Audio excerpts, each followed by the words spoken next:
और या तो हमें अपनी गाड़ियों में चलना है, हमें लोगों ने चुना हुआ है। नीचे ढलाई उतर रहा था और कसाना के पास ये बात इतनी बड़ी भी है और इसको कहने में मैं इतना जिक्र नहीं करना चाहता, लेकिन बदकिस्मती है कि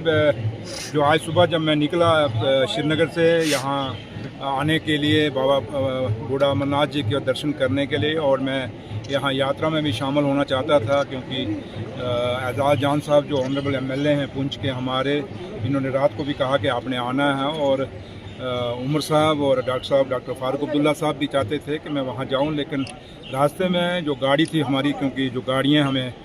मिनिस्टर्स को दी गई हैं सिक्योरिटी की, बहुत पुरानी गाड़ियाँ हैं, और या तो हमें अपनी गाड़ियों में चलने दें, और ऐसे नहीं है कि हम इनसे कोई भीख मांग रहे हैं कि हमारे पास गाड़ियाँ नहीं और हम बिना गाड़ियाँ के चल नहीं सकते। लेकिन जब हम अपनी गाड़ियों में बैठते हैं तो ये पुलिस वाले सिक्योरिटी वाले फट नोटिस निकाल देते हैं, और जो गाड़ी मुझे दी गई ये पहला हादसा नहीं, आज सिर्फ इतना है कि क्योंकि पीर की गली में आपके कोई कुछ पत्रकार, कोई जर्नलिस्ट मेरे साथ वहाँ पे खड़े थे और उन्होंने देख लिया, उन्होंने न्यूज़ चला ली। अदरवाइज़ ये तीसरी बार मेरे साथ हुआ है। एक बार मैं जम्मू से आ रहा था और काली तार में जो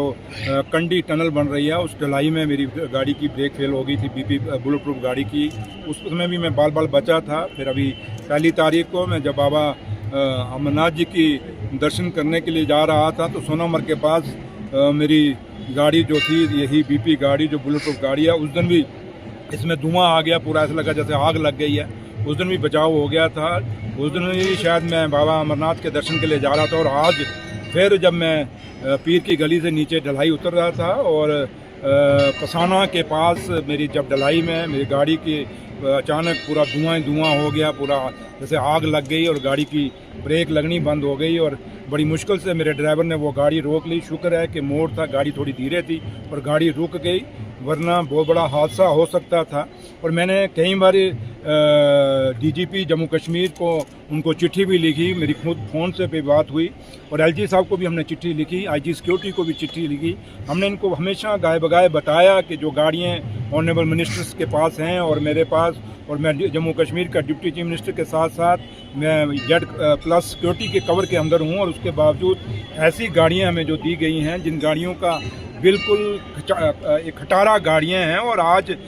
जब LG साहब ने पीछे खुद एक बयान दिया था कि पूरी पावर स्टेट के पास, स्टेट गवर्नमेंट के पास है, सिर्फ पुलिस मेरे पास है, तो LG साहब जब पुलिस आपके पास है तो ये हमारी गाड़ियाँ जो सिक्योरिटी की हैं ये भी आपके पास हैं। आप क्या चाहते हैं, जिस दिन कोई बहुत बड़ा हादसा हो जाएगा, कोई हम में से चला जाएगा, उस दिन आप गाड़ियों का ऑडिट करेंगे हमारी गाड़ियों को, उस दिन हमारी गाड़ियों का रिव्यू लेंगे, उस दिन आप ये गाड़ियाँ नई चेंज करेंगे लोगों की। जो गाड़ियाँ पुरानी हैं ये बुलेट प्रूफ गाड़ियाँ हैं जो ज़्यादा देर तक नहीं चलती। और जहाँ आप देखें, अगर आप देखते होंगे जो ये ऑफिसर हैं, जो पुलिस वाले,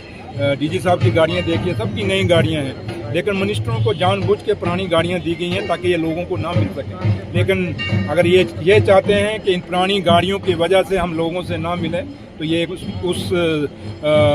अपने उस सोच में कामयाब नहीं हो सकेंगे, क्योंकि हमें लोगों ने चुना हुआ है, और उमर अब्दुल्ला सरकार अपने जो वादे लोगों को किए हैं उनको पूरा करने के लिए लोगों के बीच में जाएगी। और आज भी बेशक मेरी गाड़ी की ब्रेक फेल हुई, मैं बाल बचा, मेरे उस मालिक की शुक्रिया और आप लोगों की दुआएं, और जो हज़ारों लाखों दुआएं हम लोगों के इस उमर अब्दुल्ला सरकार के साथ हैं, उनके कारण हम बचते हैं। तो लिहाजा मैं इतना ही आज इस मौके पे कहूँगा कि